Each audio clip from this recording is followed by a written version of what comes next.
Welcome to Advocate with Dr. Rufus Lowe, where we aspire each and every day to eradicate the silence of good people who allow bad things to happen.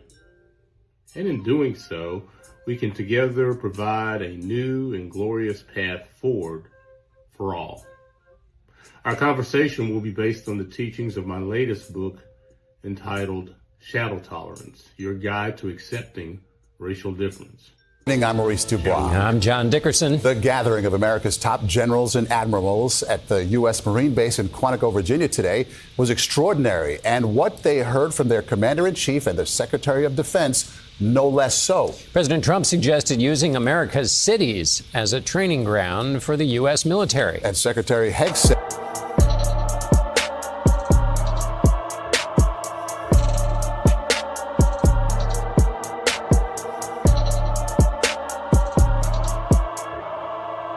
U.S. military. And Secretary Hegseth railed against what he called fat generals and admirals, wokeness in the military, service members with beards, beardos he called them, and said male-level physical fitness standards will be required for combat.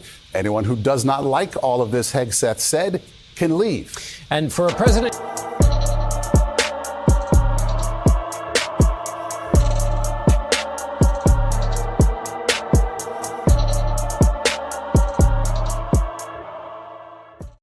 can leave. And for a president used to cheers at his political speeches and adulation from those who work for him, today was different. Charlie D'Agata joins us from the Pentagon.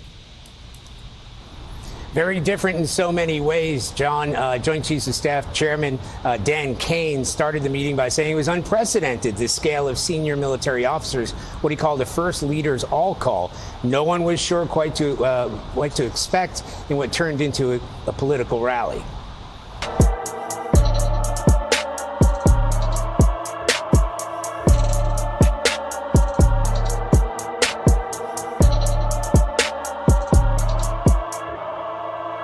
Political rally. Nearly 800 of America's top military leaders were summoned from around the globe, apolitical officers who remained silent as their commander-in-chief took the stage and offered this greeting. You can leave the room. Of course, there goes your rank, there goes your future. That set the tone for more.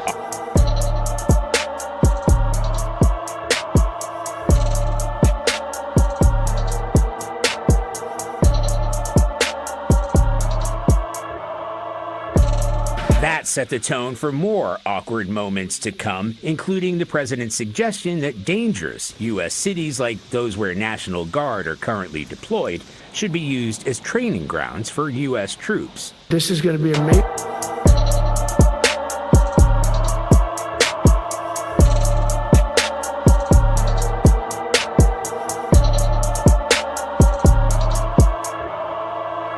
U.S. troops. This is going to be a major part for some of the people in this room. That's a war, too. It's a war from within. Illinois Democratic Senator Tammy Duckworth, an Iraq War veteran, said Trump's proposal is illegal and unconstitutional.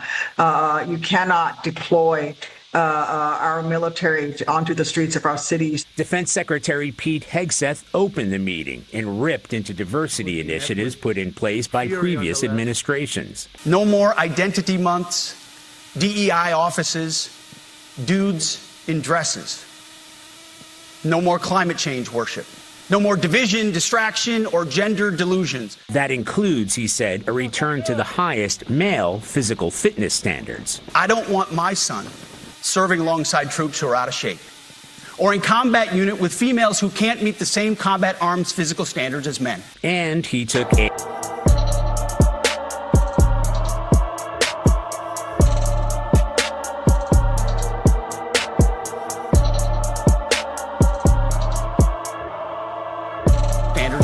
And he took aim at the highest-ranking officers. It's completely unacceptable to see fat generals and admirals in the halls of the Pentagon and leading commands around the country and the world. It's a bad look. Vermont Democrat Peter Welch said the meeting was unnecessary and a bad idea.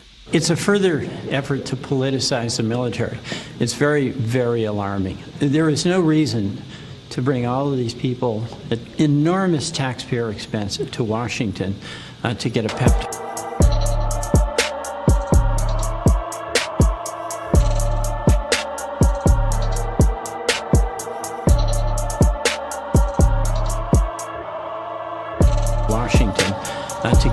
talk. Hegseth told the audience they could disagree with him, but The words I'm speaking today are making your heart sink, then you should do the honorable thing and resign. The enemy Charlie. from within. That's a phrase President Trump loves to use, and it's not just about political opponents anymore. He's using it to describe Americans who simply disagree with him. Sometimes that disagreement is personal, sometimes it's political, but lately it's gone bigger. It's about whole regions now. Think about it: blue states, blue cities, the ones that traditionally vote Democratic. Those are his new targets, and here's where it gets deeper. A lot of those same cities are home to people of color, to marginalized communities, Black and brown Americans living in nation's urban centers and nearby suburbs. So all of a sudden now we have a face. So when he talks about the enemy from within, it's not just a political statement anymore. It's a message, one that many people hear as pointing directly at them. It's as if entire communities are being cast as the problem simply for existing, simply for not fitting into his version of America. And here's the truth. Once you start labeling your citizens as enemies, you've already stopped seeing them as equals. Stop seeing them as humans. That's not leadership. That's fear disguised as patriotism. But the strength of this country has never come from uniformity. It's come from our differences, from the messy, passionate, often uncomfortable clash of ideas that somehow keeps moving us forward. So maybe the real enemy from within isn't disagreement. Maybe it's the mindset that says disagreement makes you American. Because in a true democracy, dissent isn't the enemy, it's the evidence that freedoms is still alive. In late September 2025, Secretary of Defense Pete Hegseth convened hundreds of U.S. generals and admirals at Quantico, delivering a speech that blended populist theatrics with military command language. The event, attended and amplified by President Donald Trump, was presented as a call to restore strength and readiness to the U.S. Armed Forces. Yet beneath the surface, it revealed something darker and authoritarian. A reinterpretation of military loyalty, one that prioritizes personal allegiance over lawful duty. Trump's language and Hegseth's tone were rife with hypocrisy. They attacked wokeness, questioned the integrity of military leaders, and hinted at punitive action towards cities that failed to support Trump politically. Most disturbingly, Trump resurrected a phrase that has long haunted his speeches, the enemy from within. So just like anything else, let me see what I can do to define this term. When Donald Trump speaks of the enemy from within, he is invoking a rhetorical weapon, a populist and authoritarian frame that redefines political dissent as betrayal. In his usage, the enemy from within, it refers not to foreign adversaries or spies, but to Americans who challenge his authority. These include journalists, educators, military leaders, political opponents, and even federal agencies that operate independently of his control. The phrase draws from Cold War paranoia, echoing McCarthy-era accusations that anyone questioning the government or the government line was a subversive. By using this phrase, Trump is effectively recasting disagreement as disloyalty and policy debate as treason. It's a linguistic trick that transforms democratic pluralism, the idea that Americans can disagree about policy or power, into a supposed existential threat. In doing so, he manufactures a sort of jurisdiction for extraordinary measures, for censorship, suppression, and his comments at Quantico imply even military action against fellow citizens. Next, what does this do? This is a turning of military into a political obedience. At Quantico, Hegseth and Trump framed their address as a return to discipline. They condemned fat generals and political weakness within the ranks, presenting themselves as champions of military strength. But beneath the rhetoric was a demand for something antithetical to discipline. It also included something we refer to as blind obedience to political will. Trump's insinuation that the military should act against lawless American cities, specifically those that voted against him, is not a policy proposal. It's a threat dressed as patriotism. It invites military commanders to imagine themselves not as servants of the Constitution, but as enforcers of partisan vengeance. This is the core of hypocrisy.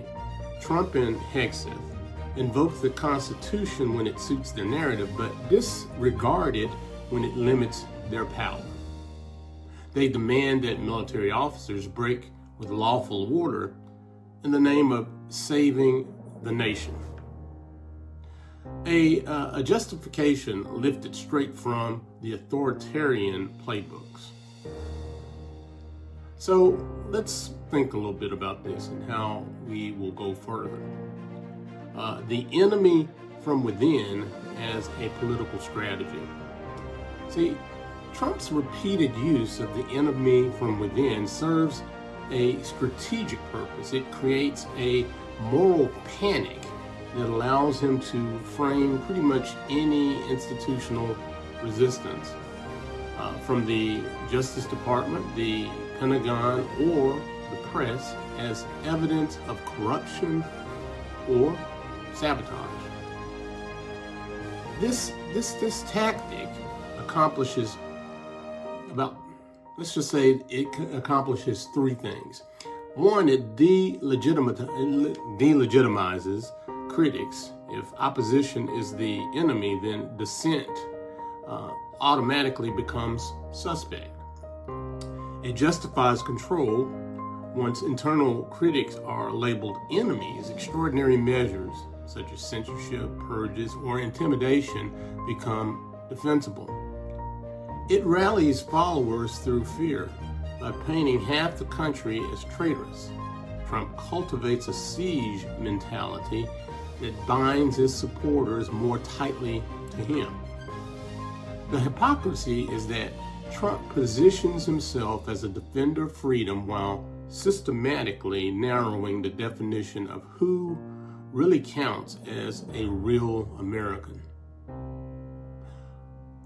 Number four, the danger of this militarized partnership.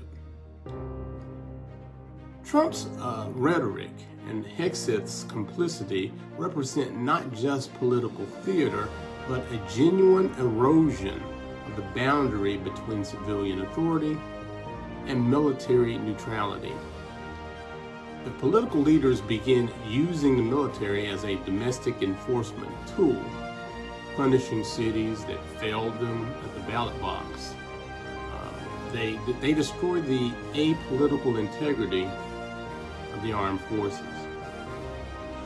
The Posse Comitatus Act and the U.S. Constitution exist precisely to prevent this. Soldiers swear an oath to defend the Constitution, not the person occupying the Oval Office. When Trump and Hegseth demand that officers set aside lawful restraint to defend the nation from within, they are, in effect, asking for an illegal and immoral coup against American democracy itself. Number 5, hypocrisy at the core. The irony of Hegseth's Quantico address is almost Shakespearean. Here is a man railing against political generals while openly politicizing the military. Here's Trump warning of the enemy from within while attempting to turn America's armed forces inward against its own people. Their definition of patriotism is self-serving. Their vision of loyalty is selective. And their calls for strength, at their core, expressions of weakness, the fear of accountability disguised as moral courage.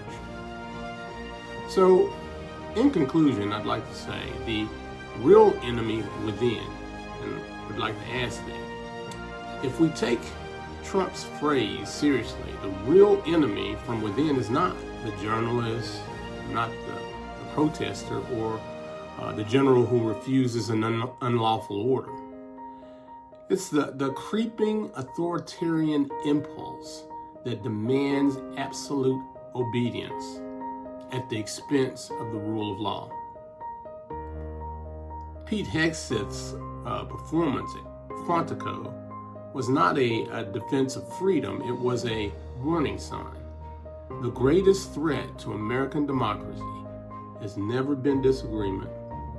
It has always been the idea that disagreement itself is treason.